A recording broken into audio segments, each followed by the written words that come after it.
Hello, Provo City. I'm Superintendent Dow of the Provo City School District. Today is Tuesday, September 3rd. I hope all of you had a fantastic Labor Day weekend and enjoyed time with family and friends. First and foremost, I want to thank those of you that have reached out about the Provo Timpview cancellation of their football game on Friday. I really want to commend Principal Tua, Principal Alvarez, really leading out in this very difficult situation as we're trying to navigate and help students understand the impact of some of their actions. We recognize that students make mistakes and we want to help them through that, but we also want to establish some really clear expectations for safety and how we treat one another.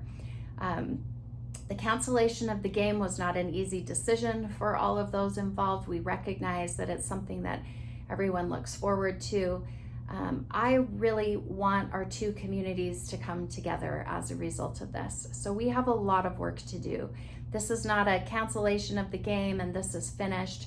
There's something else more rooted that's taking place that we need our students' help with this. We need our parents' help with this. We really do need to come together as a community and make sure that we are understanding that we are one Provo, that we work together, that we celebrate and value all of our students and all of our programs throughout the district, that one is not better than the other. We want students to have pride in their schools, but pride in our school doesn't mean that we denigrate and threaten another school. And we want to make sure that we're setting that standard across the board in all sports, in all activities.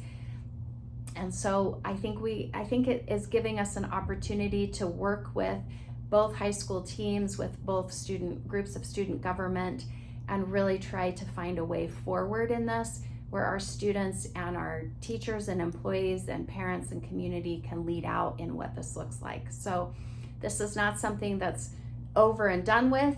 This is something that needs to be a continued conversation so that we can create a safe and awesome environment for all students in all feeder systems in Provo City School District, and that we can have success for everyone involved. That is the goal that we have. So stay tuned. We have work to do, and we're gonna continue down that path to make sure that we are taking care of our entire community and that everyone is feeling valued and safe and seen and appreciated, and that there's great opportunities for all involved. I also just want to thank Principal Tua and Principal Alvarez, Assistant Superintendent Daryl Jensen, the many individuals that have reached out. I want to thank our Director of Communications, Caleb Price. He had a big job to do in handling a lot of press inquiries, and he did a fantastic job. I also just want to make you aware that I will be preparing some information for our PTAs and our school community councils about the Armed Guardian Bill.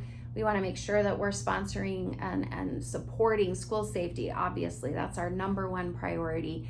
And I just want you to be aware of a few things that are required under this legislation, and help us maybe problem solve some ways in which we can fund this appropriately so that we're not feeling like that we have to sacrifice instruction for safety. We should be able to figure this out as a community to ensure the safety and great instruction of all of our students across our district.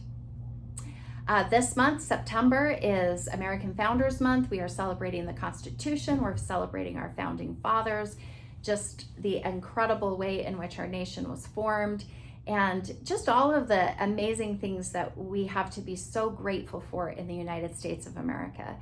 And more information to come. We're going to invite legislators into our classrooms. We hope that you'll follow many of the great lessons that are going to take place about the Constitution, about the founding of our country. And yeah, we always know that we have a lot of work to do. We always do. We can always improve and get better. But we want to make sure that our students understand what a great place it is to live. And we are very fortunate, especially in Provo. We have many, many, many things to be grateful for. So we'll be highlighting those as the month goes on. This week, I'm looking forward to visiting Rock Canyon Elementary, Provo Peaks Elementary, Edgemont Elementary, and Centennial Middle Schools. So I look forward to reporting on that with all of you. I also want to make you aware that at our last board meeting, we had some healthy discussions about policies. In particular, our policy passed about student surveys, making sure that we are following state law and that students aren't being asked questions that are not appropriate in a classroom setting. We are going to be providing very specific training to our teachers and principals. Most of them are aware of these things, but we just want you to know that we take this very seriously and that we are doing all that we can to ensure that everybody understands what the requirements are. We also will continue to have discussions about our cell phone policy. There will be a survey that will be going out to all of our constituents, just asking for feedback about what they would prefer to see in a cell phone policy, particularly at the high school level.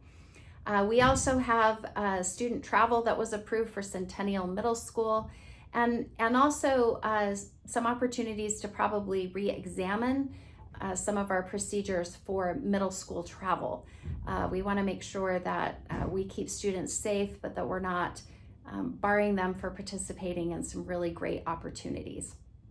So more to come on that. We'll be working with the Board of Education with that. We do have another board meeting next Tuesday. I'll give some highlights next Monday as to some of the topics that will be discussed there. We also did have a very healthy discussion about scoreboard replacements for Timpview and Provo high schools. And we will have some more updated numbers in terms of the installation because we have received some updated information about that. We know that it is expensive to update equipment.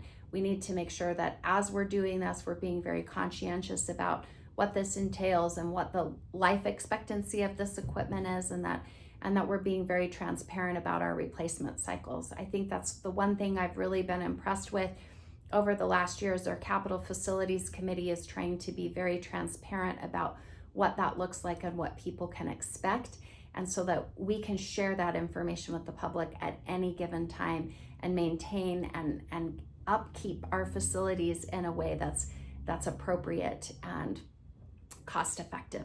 So with all of that, we're looking forward to a short week, although it feels like sometimes even when we have a short week, it ends up just being packed with a lot of stuff taking place. So hope you'll tune in to our podcast. This past week, I interviewed Monica Tuaone. She's our student board member from Timpview High School.